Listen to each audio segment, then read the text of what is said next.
Cowboys 44, Giants 20. Welcome to Talking Giants presented by DraftKings. I'm your host, Bobby Skinner, here with my co-host, Justin Pennick.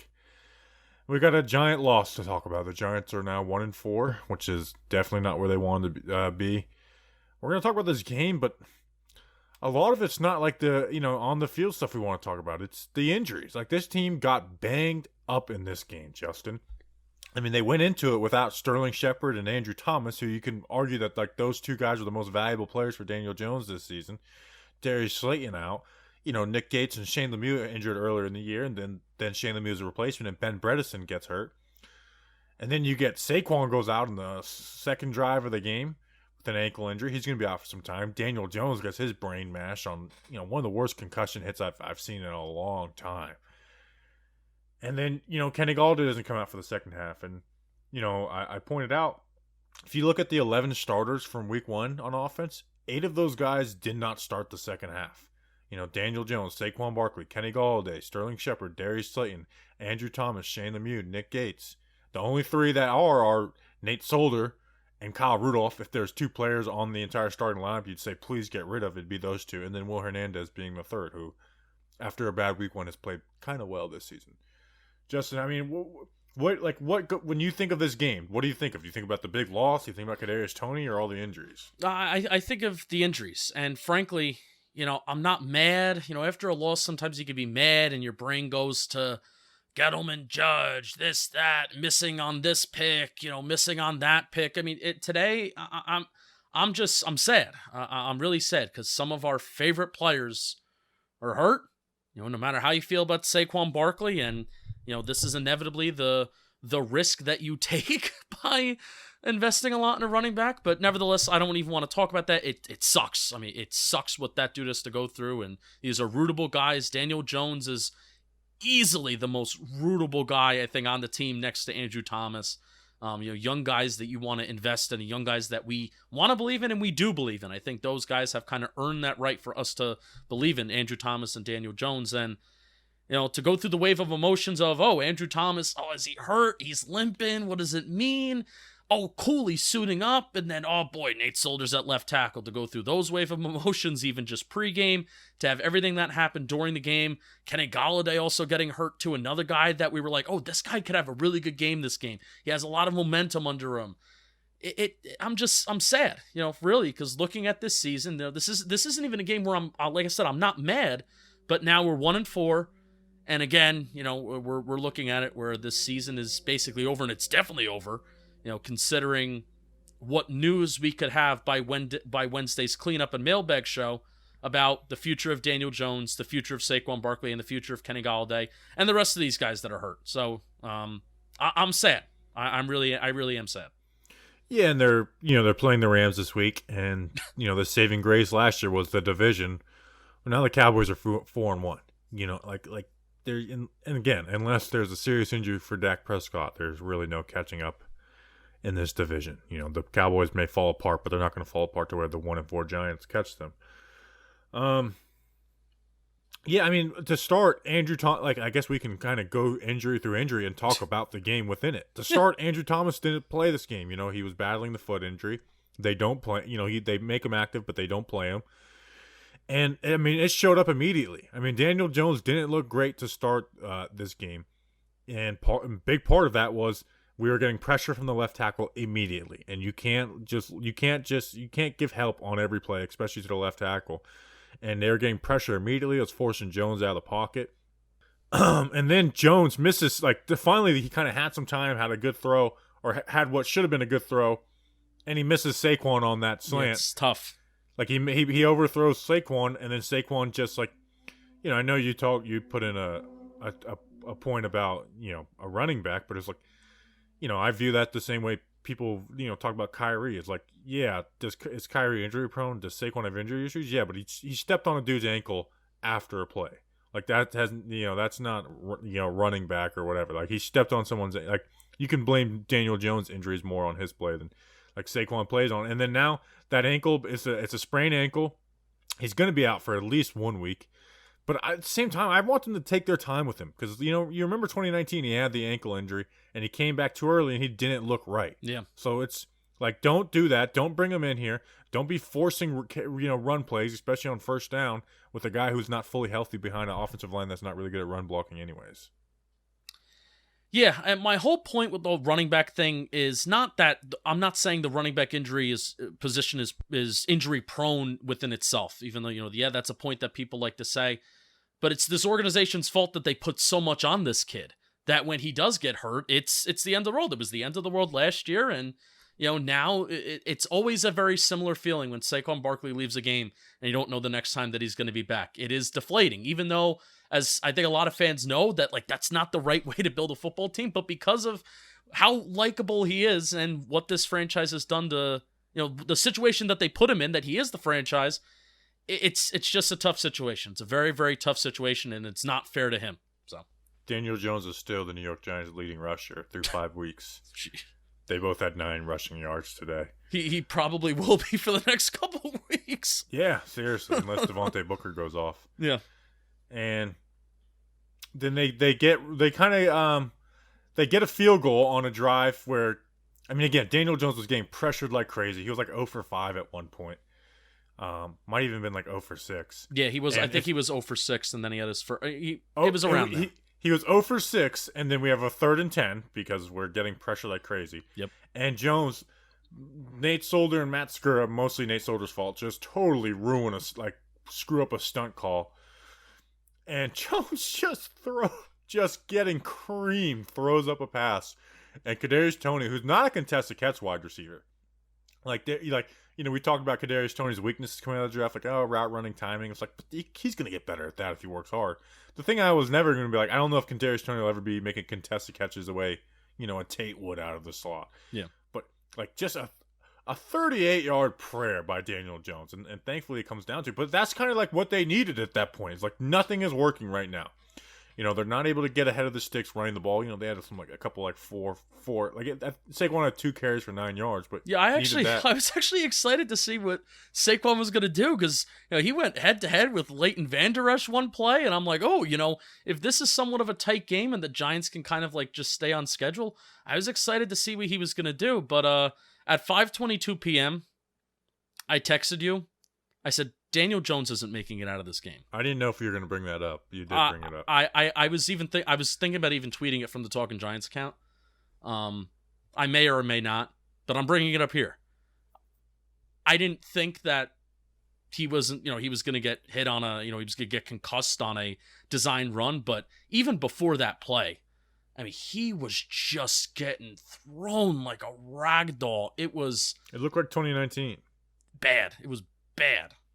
It looked like 2019, and then we saw some Jones 2019, throws where it's that almost Jones didn't look good until those last 2 drives that he had, and then they moved the ball down pretty well, and then Daniel Jones just what do you think about that play call? Because it's I got no problem running him, but they do the bootleg, and Kyle Rudolph screwed up either at least one way.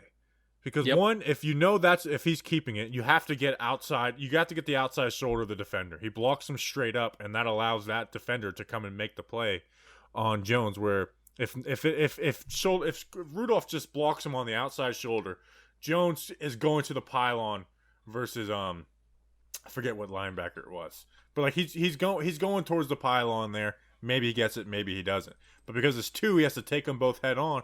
Or Rudolph fake running a route or something once you lose your block. Because Jones could have thrown it to him, or that defender has to stay there and you have a Jones 1-on-1. But instead it's 1-on-2. And that's, as fun as it is when we run QB power versus the Falcons and complete on a 2-point conversion, that's the negative side. Daniel Jones puts his head down, and, it wasn't a dirty play. It was Jones put his head down, and he got, the way he wobbled, man, I haven't seen someone react to a concussion like that in a long time. No, that was scary. I'm worried he's going to be out for a while. Sterling Shepard missed basically a month for a concussion in 2019. I don't think it's out of the realm that he could be out for a month. We don't know. I will say we're not doctors, even though I want to get a doctorate so I can say I am a doctor with that type of stuff. Yeah. Because I kind of hate prefacing everything with I'm not a doctor. Sure. But that's worrisome with Jones. And this offense isn't going to mean, they're not going to win any games without Daniel Jones. No, they're not. It's, I just don't think, they might win one, but I just do not think this offense is winning any games with Mike Glennon as their QB, without and not Daniel Jones. Yeah. Kyle Rudolph had a pathetic game. It was pathetic. Pathetic. Flat. I kind of hate Kyle Rudolph. I dislike him more than any player in the last few years. I'm done. Maybe since Eric Flowers. I really am done. It's we have the land of players that kind of we feel like they don't give a shit sometimes. Nate Solder and Kyle Rudolph. Join the party of getting. I hate to say this, but join at the least party. Solder jumped in at the end with Kadarius Toney. Like he was there to help his guy. Yeah, out. yeah. He said some words. Will Hernandez was the only one that I feel like actually gave a crap. Colin Johnson got in there too with that fight, but Evan Ingram as well. Evan Ingram started. Well, Evan Ingram started it, and then hold on. I mean, you're right. Where even if that play where Jones gets hurt, even if it's not designed that Rudolph should run a route, I mean, for God's sakes, improvise. He just stood there. It was a bad blocking attempt, and then he just stood there. There are two linebackers, 200 plus, 220-pound world-class athletes that are screaming down your quarterback's throat, and you choose to stand there. I'm doing all my best right now to not throw around a bunch of F-bombs. And then in that fight with Rudolph too, I mean, the fact that first of all, he runs in there. I did a whole breakdown video of this on YouTube. He runs in there with Toney, where there's a pile on Toney. Doesn't even push. He runs in. He He turns his back, and then he gives his back like a coward. Really, what's what he did. Didn't even give a proper push. He turns his back like a coward. Bumps into people. Clearly knows that his guy must have went down to the ground.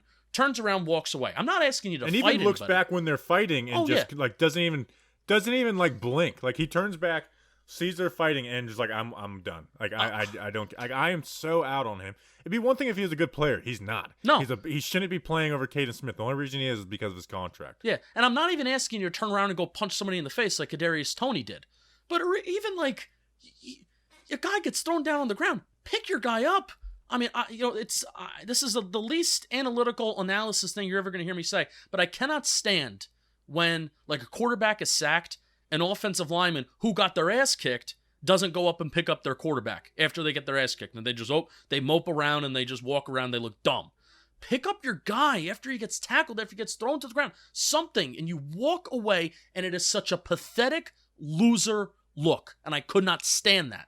Where you got your quarterback hurt, and then you had a pathetic second play in that game too, and that doesn't even incorporate that you're a bad player. Yeah, he's and that's the main thing really is he's just a bad player. They signed him with the foot injury still, didn't change his contract one bit, and he comes in and he doesn't look like he cares. Like I guess, like you said, I'm not expecting him to go in there and start just, throwing haymakers. No. In fact, I'm not. I don't want you doing that, Kyle Rudolph. But show that you care. Show that you're trying. Throws his hip, walks away. I mean, one thing, sometimes you don't see it. Sometimes you don't see it. But he looks back, like he looks over his shoulder, sees that, like, they are going at it, and just kind of ignores it and walks away. Like, just doesn't even let it. I mean, guys that weren't even on Caden Smith came from off the bench, and joined, like, all those players, like, ran in towards it, and he just, like, didn't care. So he's a bad player. I don't think he cares. And, yeah, I just don't like Kyle Rudolph. Part of it is his contract. Majority of it probably is his contract, and it's like he's done nothing for the team this year. He's a decent run blocker, but so is Caden Smith.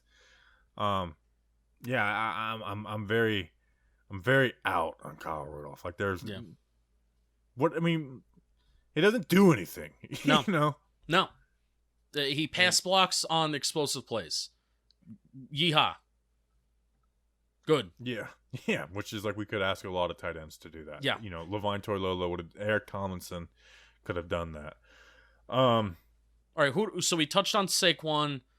Devontae Booker, I know he dropped a pass in the beginning of the game, but that was really pathetic. I'm using the word pathetic a lot. That was really bad, but I actually thought he played well, and I guess he looked better running the ball. He was running forward. Yeah, I guess I'm excited to see him. He was physical a little bit, so we talked about Barkley. Talked about Jones. Which injury do you want to move to next? We already talked about Thomas, right? You already touched on that? Let's talk about Kadarius Toney. I mean, we're 15 minutes in. Let's talk about Kadarius Toney. 10 catches, 189 yards. He looks like the real deal, man. And it's not. And something we said is like, well, he doesn't need to be used as a gadget player. Like, you can use him for gadget plays, but he does not need to be used as a gadget player. Is he the crispest route runner? No. But it doesn't mean you can't put him in space and tell him to attack leverage and put him on, non-timing routes. And he balled out to him. I mean, all of that yak. I love Kadarius Toney. It's been a hell of a turnaround for what was a nightmare offseason for Kadarius Toney. And now it's like, I love this dude. And listen, I get that it's, you don't want him punching. Like, I get you don't want that, but I also love it. I love it. Like, that makes me love him.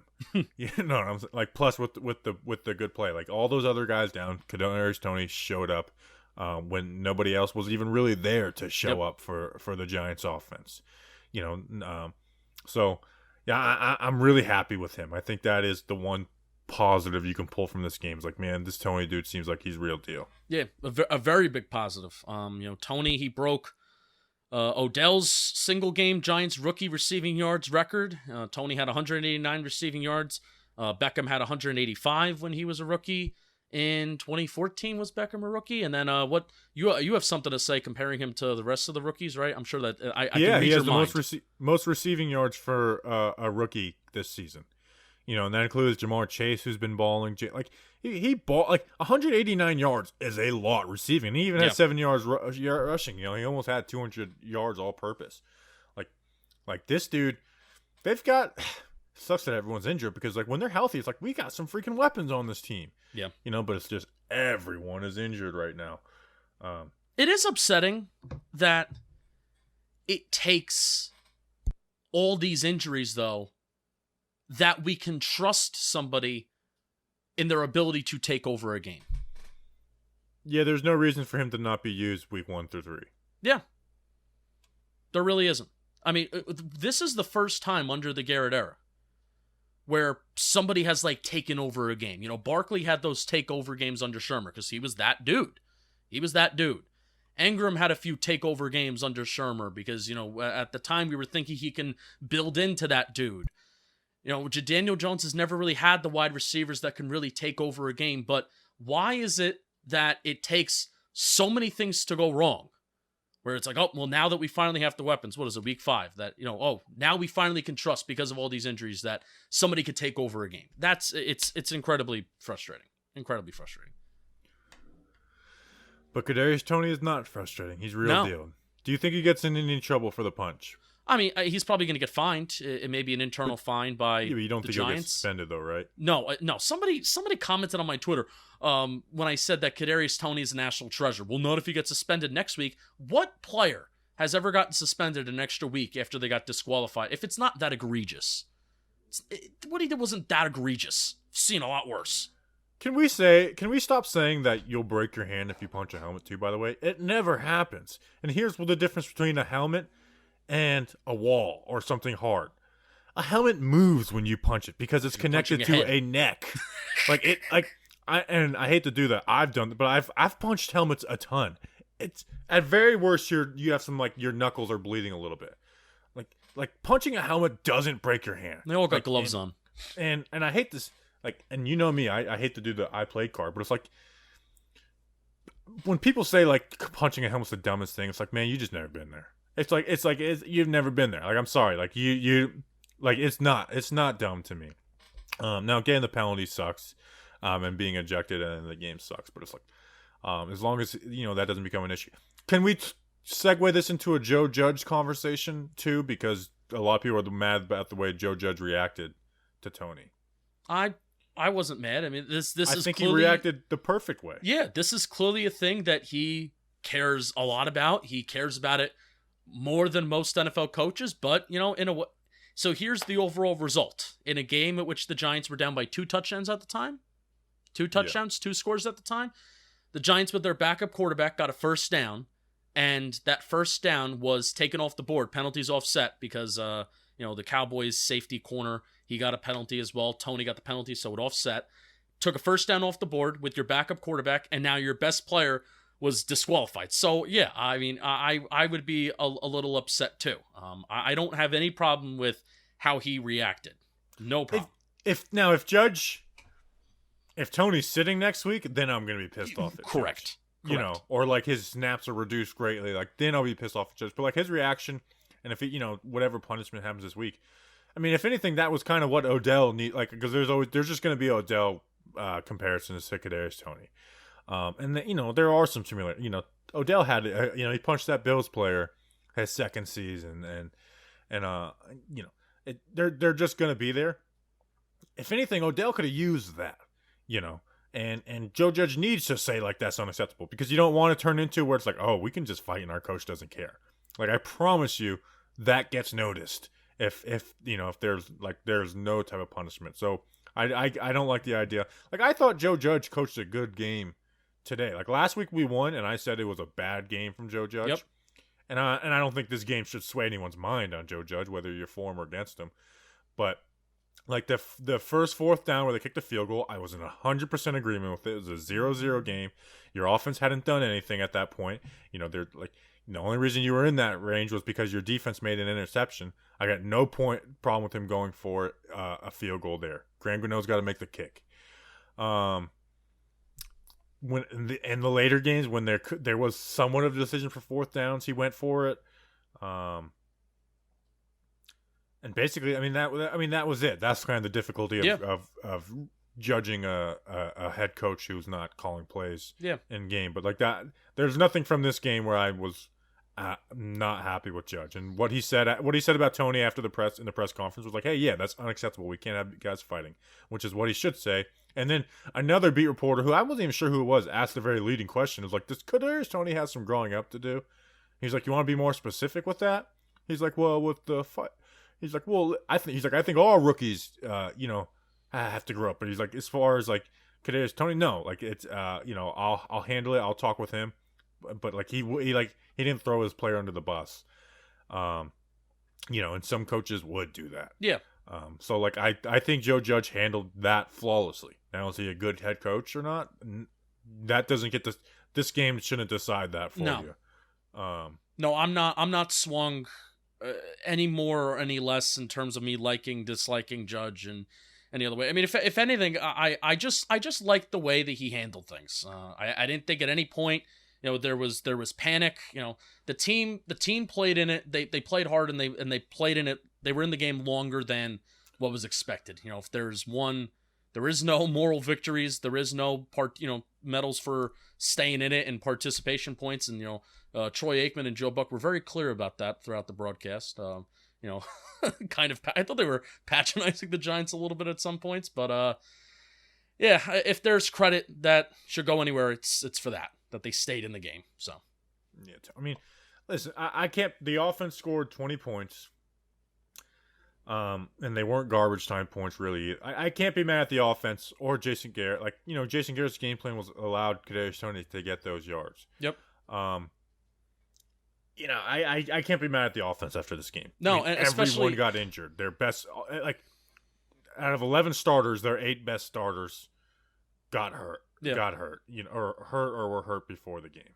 Yeah, especially because this was it was pretty much the disaster game from the O-line, because Jones was just getting killed left and right. What was that?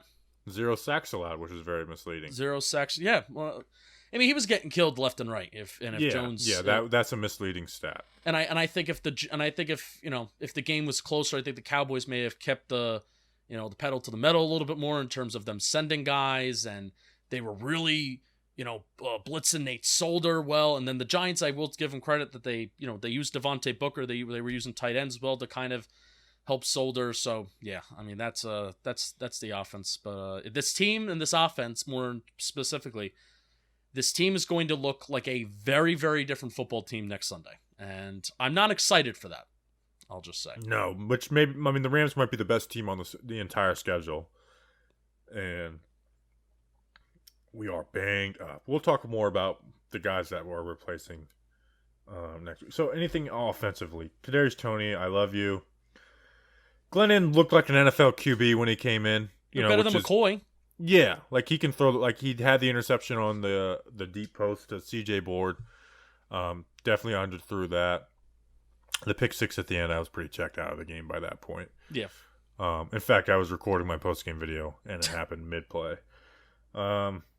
Offensive line, you couldn't expect it to be good with Andrew Thomas out. Although I'm really excited to watch Matt Parrott and Will Hernandez. Like, I think I was pretty harsh on Will Hernandez after week 1, which he wasn't good. But I feel like Will Hernandez might be getting back into good graces. And then, I mean, do you remember a play where you were mad at Matt Parrott? No. In a game where we threw the ball 38 times? Yeah, I mean, I was pretty checked out for most of the second half. Well, O-line report will be Parrott, Hernandez, and Wes Martin will get their own segments. Yeah, what the heck happened with Skura? I mean, what even happened with him? No clue. That's the only injury we have, zero clue, and they didn't ask Joe Judge about him at all. I mean, Joe Judge wouldn't have answered, but yeah, I have no clue what happened with Skura. How many practice squad players have started at left guard so far this season? Guys that were on the practice squad like in August, and now they've started at left guard. 3? 4? 2, Skura. Well, technically only 1, Skura. No. Wes Martin wasn't on the practice squad? Well, he didn't. No, he was signed to the act. He was on Washington's practice squad. No, that's what I'm saying. Guys that were on the practice squad in August, and they've started games for the Giants. Not on the Giants practice squad, but they were just on a practice squad. Yeah. He didn't start technically, but I get your point. Do you know what's spookier than seeing a black cat on Halloween? Oh, no. Gosh. Making me do a Halloween read? All right, I kind of hate Halloween, but I'll get through it. Oh, boy. You hate everything. It's shaving your balls with anything other than Manscaped. When it comes to below the belt waist grooming, there's no need to carve your pumpkins on this October because Manscaped is here to upgrade your grooming experience. Go from a bite-sized candy bar to a king-size candy bar and join the 2 million men worldwide by going to manscaped.com for 20% off plus free shipping with the code GIANTS. Use your by the way, I used Manscaped not only on my balls this weekend. Sure. It's like I always, do that and keep up with it because Manscaped is great and they make it easy. But I actually use it to shave my chest before I went to the beach. So how about that? Do that. I only shave the top part of my chest. I don't like shave like that whole inside. Grab your chest again like that. I enjoyed it. It's time to tackle that problem with the Lawnmower 4.0. The Lawnmower 4.0 is beautiful. I mean, they got the advanced skin safe technology. You're not going to get nicks. Trims your balls, gets your pubes, and it's waterproof too. Like, did I mention that it's waterproof? So it's essential. I mean, get the freaking Lawnmower 4.0, and it includes the Weed Whacker, a total game changer to your men's hygiene arsenal. Manscaped even will throw in 2 free gifts to their Performance Package 4.0, the Manscaped Boxers and the Shed Travel Bag. Bring your comfort and boxers to another level. Get 20% off plus free shipping with the code GIANTS at manscaped.com. That's 20% off plus free shipping with the code GIANTS at manscaped.com. Say frigger free to your beautiful new Halloweeny with Manscaped. Frigger free? Oh, I said say frigger free to your brand new ding dong with Manscaped. Ooh. All right. Defensively. Starting to get a little worried about Patrick Graham. Join the club. Well, the first 3 weeks I was happy with not first 3 weeks, but week 1 and week 3 I was fine with Patrick Graham with the game plans he called. And even week 4 you can argue, but it's like Patrick Graham, and I did this on the film review, and I paid attention to it all this game too. He is trying to do this 2 high safety looks, and they are 5th highest in the league. That's not updated with week 5, and they are playing with light boxes. And basically what I'm saying is that last year that they would have every gap filled in the run game.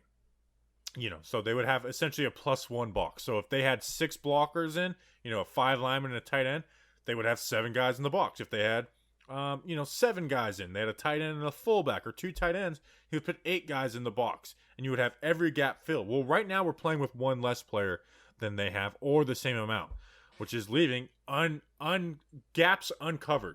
And teams are running all over the New York Giants right now. I mean, the Dallas had over 200 rushing yards today. New Orleans had 170 rushing yards. That's in the 2 previous games, they only allowed 156. And it's not stopping big plays passing wise, where it's like, oh, you wanted to get them to dink and dunk down the field and be forcing mistakes. It's not stopping those big plays, so they're playing more aggressive, but they're not playing aggressive with their box, and it's putting them behind in the downs. Like, it's just not a successful game plan for Patrick Graham. Like, go back to, and as I say this, people are like, well, we want to stop big plays. Well, we stopped the big plays with doing that last year. We were the third best team in the National Football League at stopping the big explosive passing play. That was like how this defense won. And still, it's not the Achilles heel to this defense, but what is the Achilles heel to this defense is the middle of the field. And you're seeing it over and over again of just middle of the this game, I think Dak just, they don't have a pass rusher. Dak just did what he wanted. And again, another game where a quarterback stood in the pocket for more than 2 3/4 of a second. Dak had his average time to throw was 2.81 seconds. Ultimately what it is Patrick Graham, not doing some of the things that he did last year, which in a way, I don't know what I would rather happen. I don't know if I would rather happen us getting beat by doing something new and trying to mix it up, or getting beat by what we did last year and then changing from there. I would honestly rather get beat with what we're doing last year and then have to adjust and have to change after that versus what's happening now. Like, that's what I would rather. And also it hurts that James Bradbury is just not the same top 5 cornerback that he was last year. You're going to bring up this point too, and I'll let you do it because you're a film guy. He's not even playing even close to what he was doing last year. And that dropped interception, if there's always a turning point in a game, right? That dropped interception at the end of the first half changed this entire game. It really did. That was a 14, basically a 10 or a 14 point swing. Dallas scored 7 to end the first half. And then did they not also score 7 more points to start the second half after the Giants scored 3? So that was like a 11 point swing where the Giants could have prevented that touchdown if James Bradbury comes down with that interception. I think it's a ball game if James Bradbury comes down with that interception, and then the Giants get the ball to end the half there and then to start the second half. Yeah, it's maybe. I don't know about with Mike Lennon, but like they start off with the interception. It would have been closer. It would have been closer for longer, and it's getting really, really frustrating that I feel like every single week we have Logan Ryan, playmaker, guy that we believe in. Logan Ryan hasn't really made a play this year besides 2 dropped interceptions versus Atlanta. No, Adoree Jackson, he's been solid, but still, these guys are getting paid money. This even includes guys like Leonard Williams. These guys are getting paid money to make plays. These secondary guys, all they did last year was make plays on the football. They hounded to the football. They got to the football. They made plays, tipped passes. That's just not happening this year. It's not happening. And it's confusing because it seems like the Giants are playing more man coverage. But, the cover 2 man, right? It seems like that's what they're doing, and that's what this system is designed for, but they're just flat out not doing it. And the plays that they can make an opportunity in the football, they just drop. And it changes the game totally because similar to this Giants offense, right now, this Giants defense has 0 margin for error. 0. Yeah, and they just can't get a pass rush. So it's like it's hard to play man coverage when you can't get a pass rush, where you can't disrupt anything. And then it's like, okay, well then you want to blitz a ton. Well, one, the blitzes aren't really even getting there, quickly anyways. And then it's like, okay, then you have guys who are just vulnerable in man coverage, because they don't have any safety help. They can't play, different leverages. It's like basically it's a dream for an offense. The Cowboys had over 500 yards today. And here's one of my biggest issues with like the whole playing the light boxes, man. It's like if you had Dalvin Tomlinson and Blake Martinez, maybe you can do that, but it's like we don't. Like Tay Crowder can't 2-gap. Danny Shelton sucks. He's a bad football player. Bad. So it's like if anything, we should be playing more like last year than we did, than we should have been anyways. Because you're missing Blake and Dalvin, and you need to like this defense was kind of built on not totally stopping the run and holding the 3.5 yards per carry, but being able to stop the run. And again, it doesn't stop you from getting back in coverage. If anything, it lets your linebackers play a little deeper. And then the too high safety thing is just not working when you don't get pass rush, because the too high safety thing is great at stopping stuff pre-snap. But when you got all time, like it leads to big plays, and they didn't have those exact ones over the middle this game. But James Bradbury is not playing great right now. He got burnt for a touchdown today. Yeah, and that was on Julian Love. I do agree with the broadcast where, I think Love has to get over there. And that goes back to the whole point where I was talking about this last year, and the issue has been masked for an entire year. This roster doesn't have a free safety. Julian Love is not a free safety, in my opinion. Julian Love was playing cornerback in college, outside corner, and he's looked best in his NFL career as a strong safety, like an in-the-box safety, like a Jabril Peppers type. I don't think Julian Love is naturally a good center field, like deep free safety. I mean, he did it last year and he did a fine job. Xavier McKinney is not naturally, I mean, that was the opposite. His scouting report that I saw coming out, granted, take my film review with a grain of salt, but I thought that was the opposite of Xavier McKinney's strengths. Again, somebody who should be moving forward, defending in the pass and in the run, not a guy who's moving backward, defending the pass and moving laterally. That's not what I thought Xavier McKinney's strengths were. Logan Ryan is a career slot corner, where I do trust him in that. And again, Jabril Peppers is also a career strong safety, where there was talk when he was at the scouting combine, he was lining up at both linebacker and safety because nobody knew what position he was going to play. This team does not have a free safety, a center field safety. And it's now coming back to bite them because their corners aren't elite. So now that's coming back to bite them. I think Love or Ryan could do it in the cover 3 scheme that they ran last year, but yes, they're not doing that. They're not putting that extra guy in the box, which is something we talked about on the midweek before we knew Peppers was going to be out. I was like, put Peppers back in the box, let him be a box safety, and that's what led to him having a really good 2020. But I think the core of everything with this defense is the pass rush. I mean, they have 3 sacks from the outside linebackers in 5 games, and all 3 of those are Azeez Ojulari. Like, credit to Lorenzo Carter for making a play on that, but it's like he's not on the team to tip up interceptions. It's also when you make that play, but that's not like a wow, Lorenzo Carter. Like, it's a good play, but that's not what he's going to do every single week. O'Shane Zimmern is a 0. Quincy Roche, I'm interested to see what he looked like. He did play a little bit today, but Azeez Ojulari. I felt like his sacks always kind of inflated what he was early on in the season. Well, he still are early on in the season, but it's like he's just not they have 5 sacks from their defensive tackles this year, 3 from the outside linebackers. Leonard Williams has 1.5, Shelton has 0.5, and then Austin Johnson has 3. Yeah, Austin Johnson's now tied in with the team lead in 3 sacks, and one of them wasn't even like legit. So that's Bobby Skinner sneezing. It's my favorite time of the show, where Bobby Skinner sneezes and he always mutes himself. One day he's going to leave himself unmuted and I'm going to really enjoy it.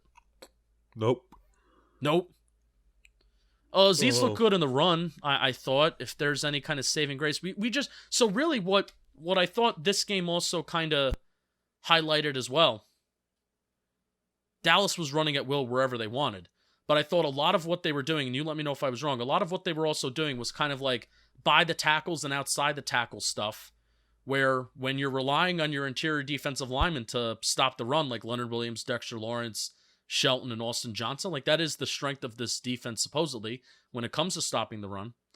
And you don't have anybody that can really set the edge. Like we thought Carter would be that guy, and Azeez kind of struggled at times. But when you don't have guys that can set the edge consistently, then teams can just run to the outside. And Blake Martinez isn't here anymore to even clean that up and mask that. So that's what I thought Dallas did a good job of today. It's like, hey, we're going to run away from the strength of your defense, which is on the inside. We're not going to be swallowed up by those guys. You got to have a guy that can set the edge, which we don't. And Pollard and Zeke had a day. So, by the way, I think I set the record for fantasy points in our thing today. No big deal. No big deal. Well, yeah. Well, that's not fair because everybody else. You might have had a record low. I guarantee you my roster was hurt. Did I not draft? I didn't draft Cooper. I drafted Lamb. I think you had Kenny Galladay, Blake Jarwin, and Sterling Shepard, and they combined for 0 catches and 0 yards. Joy. But you had you had CeeDee Lamb. He had a decent day. Whatever. So it's not a total disaster. I think I had like a 9-point game last year. Read the ad, and then we'll clean some things up I still have on the defense. All right, perfect. So, new ad. Sponsor, and this one is very excited. I'm very excited to say this because it's very personal to me.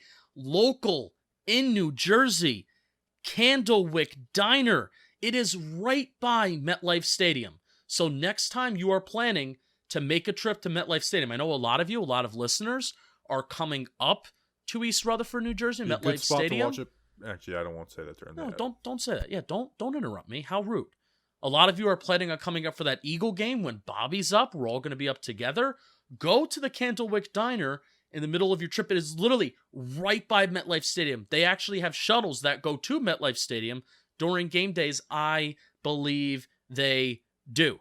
I go there all the time. I go there with my friends. I actually brought a whole 2 cars of my friends. I said, you have to come here. I know the owner. Manny's a great guy. Go to the Candlewick Diner. Ask for Manny. They have an extensive menu. So many burgers, breakfast, lunch, and dinner. Last time that I went, I had for dinner eggs Benedict, like pulled pork eggs Benedict. I'm a sucker for hollandaise sauce. It was absolutely awesome. There's a full-service bar, in-house bakery, and free delivery if you kind of live in the area. However, I do recommend making the drive, even if you're from New Jersey and you're not necessarily by the area. The extensive menu from breakfast to burgers, steaks to pasta, they literally have everything. Also important, the diner is frequently attended by numerous Giants players and will be celebrating their 52nd year in East Rutherford this October 26th. So you want to know what day of the week is October 26th? What day of the week? It is a Tuesday. We record our mailbag episode. So guess what? We may have to do it a little bit early because I may be there. So Candlewick Diner, East Rutherford, New Jersey, just 5 minutes away from MetLife Stadium. Go check them out. Say that Talking Giants sent you. Say hello. Go check out their great menu. Awesome food. Candlewick Diner, East Rutherford, New Jersey, right by MetLife Stadium. Thank you to the Candlewick Diner. Excited to be working with you. Yeah, I'm really excited to eat there when I come up on Thanksgiving. I guess I'm coming the day after Thanksgiving. Yeah, we're going to have fun.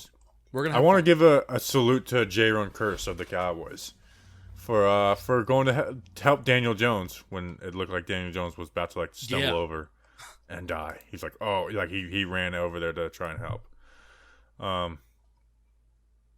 So there's that. Here's another player on the defense, and this is a defense hate fest, but it's kind of deserved. They gave up 37 points, 500 yards. Dexter Lawrence, dude, we were talking about a breakout year for this guy coming in, and it's been a letdown. He hasn't played as well as he had the first 2 years, where it was like, you watched him the first 2 years, it's like, yeah, he doesn't have the greatest stats, even though his stats were good, and you're like, man, but he's impacting the game all game long. And he's just not doing that this year. Like, he's struggling with 2-gapping guys, and he's, it's frustrating. Like, who are, your big 3, who are your 3 players on defense who you'd be like, I'm most disappointed in right now? I think mine would be Dex, because even though people will say Leonard Williams, and I get it because of the concept, but Leonard Williams he's played good. He just hasn't played $21.5 million worth. Correct. It would probably be Dex, James Bradbury, and Lorenzo Carter. Lorenzo Carter, Dex, and Xavier McKinney for me. Oh yeah, McKinney didn't. There was nothing that popped out bad or good for me for McKinney in this game. But I didn't have the super lofty expectations for McKinney this year. No, but still, you're taken in the second round. And this is virtually, here's the stupid draft talking point of this guy was basically a first rounder because of how close he was taken towards the beginning of the second round, and he wasn't expected to fall out of the first round. So, he had a whole year of mental reps. I understand this is basically in virtually his rookie year. He had a whole year of mental reps plus some games towards the end of last year where he did get his sea legs under him. And at this point for him to, again, just not be somewhat of a difference maker, where I can really only point to one play this season, and it was week 1 against the Broncos where he comes screaming off the sideline where Darnay Holmes had a guy in coverage, and he gets a pass deflection. Like, wow, that's a really good play. It's the only good play from Xavier McKinney, and it is tough because when he's playing that free safety spot, it's tough for him to make plays that you can see on TV. But again, you're taken in the second round. You're taken in the second round for a reason, and this is a guy that we were supposed to be excited about, and this is probably going to be one of the reasons why Jabril Peppers isn't brought back, because we drafted Xavier McKinney. So, Lorenzo Carter, Xavier McKinney, Dexter Lawrence, all draft picks who, Carter's in his contract year. Dexter Lawrence next year is his contract year, or he gets the 5th-year option. So, not good. Not good. Not good, not happy. All right, let's finish it off. Yeah, can we go back to the whole injury thing? Go player by player? We didn't really finish that. Well, we don't know the full diagnosis on guys. I mean, it's Daniel Jones concussion, Saquon Barkley ankle, Kenny Galladay hyperextended knee. Don't really know what happened there. Kenny Galladay said it happened and he tried to play through it and it got worse. And then Matt Skura would be the fourth one. Yeah. Hopefully Shepard and Slayton come back. We'll talk about it on Wednesday's show. Peppers was out. Anybody on defense get hurt? No. Looked like Bradbury was limping for a hot sec, but he was all right. I love Kadarius Toney. That's if there's one positive thing you want from this game, is like I love Kadarius Toney, and I'm excited about his future with this New York Giants team. I'm excited about his future with Daniel Jones as his quarterback. I'm excited about his future with Andrew Thomas as his left tackle. First round picks are the ones you have to get right. Gettleman has done that. It looks like with after 2018. I'll tell you what, Dexter Lawrence and DeAndre Baker. Yeah, that's true. But I'm thinking like your first pick. Yeah. But I got you. Long story short is you have three building pieces in Daniel Jones, Andrew Thomas, and Kadarius Toney, and there's some other pieces. But it's I'm excited for those three guys the rest of the year. Those are the three guys I'm excited for the rest of the year, because it'll probably be a lot of stuff will be torn down, people will be fired, players will be gone. But I feel very happy about Daniel Jones, Andrew Thomas, and Kadarius Toney going forward. Yeah. I have lofty expectations for those guys. Azeez Ojulari, is he a building piece? Yes, but I don't have the expectations for Azeez that I have for those three guys. Like, those three guys are the ones I have very high expectations for going forward as New York Giants, not as 2021 season. Like, New York Giants, I'm really excited about those three players. I agree. Showed some heart, and when all the rumors were kind of coming and everybody was thinking, we have to sometimes do thinking behind the scenes, even though we don't know what's going on. Because when he wasn't playing, we're thinking to ourselves, well, he's playing. So you can't always just, we were saying COVID over the summer and they were slowing him back and they were easing him back. Sure. But he's out there. So why is he not being used? Like, what is the reason? Give me a good reason. And nobody was giving a good reason. So then you have to think, oh, well, maybe this is another Baker sleeping in meeting situation. And your brain goes to wild places when guys don't play. Not even just underperform. When guys just flat out don't play and they're supposed to. And I'm glad it just seems like he's put that all to bed with his good play. And I'm very glad. I'm very happy for that, because he also showed heart while he was doing it too. I get it. He punched a guy. You're not supposed to punch a guy, but showing that you care. And, Ingram got shoved. He got up and he responded back. I mean, I like that. Sorry. I like it. Yeah. Just don't sabotage your team. Yes. Kadarius Toney. Don't go behind teammates' backs. Don't trash teammates. Don't sabotage your team, and we'll have your back when you maybe do something that was dumb. And those three players have probably been the three most criticized on the New York Giants. Like, obviously Daniel Jones just comes with playing quarterback. Andrew Thomas. I mean, people, like I said, we talked about it last week. Apologize to Andrew Thomas, and you saw today how important he is. And I think so. I was saying that Andrew Thomas is there's no piece more correlated to Daniel Jones' success than Andrew Thomas. And it's very hard to see with offensive linemen, like, well, how successful it is. And that's why you got PFF saying, Golden Tate is more valuable than Myles Garrett 2 years ago. Because like you don't necessarily see play in, play out the impact of that play. But it changes the offense when your left tackle is really, really good. And we saw that today. Yep. From the very first snap. So hopefully, I can't wait to watch the film and watch Matt Parrott, and maybe the Matt Parrott, start Matt Parrott will it'll go from a take to like a demand. Kadarius Toney, hopefully you don't get suspended.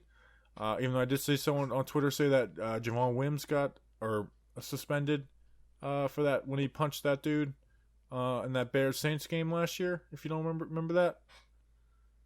Remember that last year? Egregious. It was not that egregious. I know, but the NFL is, how the NFL is. Yeah. So hopefully that doesn't happen.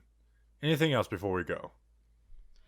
No. Again, just sad. This season is not going like we thought. I think we'll have a lot of other opportunities to be mad at Gettleman. We'll have a lot more opportunities to be mad at Graham and everything and everybody in between, right? We'll have a lot more time for that this season, but for guys that we root for and guys that we really had high expectations for, and Daniel Jones and Andrew Thomas, those guys were not on the field this game, and it hurt. And even players on this defense too, like, I really want to like Logan Ryan. I really want to like James Bradbury, but when you have balls that are just, in your hands and you're dropping them and it's making big differences on the results of games, it's like, well, I'm not liking you right now. And I hate that. So it's just this, we're on October 11th and season's basically over again. So, oh, by the way, so here's a final question before we go. This can be fun. Do the Giants have to change any kind of plans that they had to run out certain people in their front office or ownership for this ceremony against the Rams, the 10-year Super Bowl 46th anniversary this Sunday? I was thinking about it. I don't think they would have brought Mayer out for that anyways. I agree with that. Yeah, I don't think it would have been necessary because there's so many. But they will have to bring him out players. for Michael Strahan's ceremony, which Yes. I will be at. And there are going to be more Eagles fans than Giants fans at that game, and that is going to be really, really bad. You guys got to stop me from getting into a fight, Kadarius Toney style, in the parking lot with Eagles fans in that game. I'm more concerned about you getting into a fight in the stands, which you're sitting next to me that game, and there will be none of that. If you get into a fight, I lose my regular season tickets. But we're going to be on the home side, so we'll probably be all right. No, that's not a thing. Or maybe it is a thing. Maybe people do buy tickets. Well, no, we're also in Section 300, so I don't think anybody cares. Are you kidding me? That's where the fights happen, is at the top. Because yes, I hate that to is true. say it because I'm one of these people, but that's where you have the poor people. Yeah, well, The more passionate poor people. You love to sit on the bottom. No, don't say that. I have sat at the top my entire life, and one game I sat at the bottom, and I was like, I enjoyed it. But there's been one game where I wasn't within the top 20 rows of a stadium, and it was that Eli Manning game. I don't understand how you say that you can't watch a game. Like you when you're at a game, you can't see like what happens and like more than what you could see on TV. When I go to a game, like listen to the episodes where I go to Giants games and then listen to the episodes where I don't go to Giants games and tell me that I don't talk as good. You know what I mean? I talk so much better when I go to games. I don't know. We'll see. I'm not as focused. The one time where I was trying to be focused in and out, it was the season was over and it was Eli Manning's last game. I was focused more on that. If you listen to our episode before that, it was like we've given up on the season. And we talked about everything but like the actual game that game. But anyways, that's an episode. We'll be back on Wednesday for a mailbag. Put that tweet out at Tuesday around 11. We'll have film review. We'll have O-line report. We'll have the stat report. We appreciate you guys. We appreciate Kadarius Toney, young joker. We'll see you on Wednesday.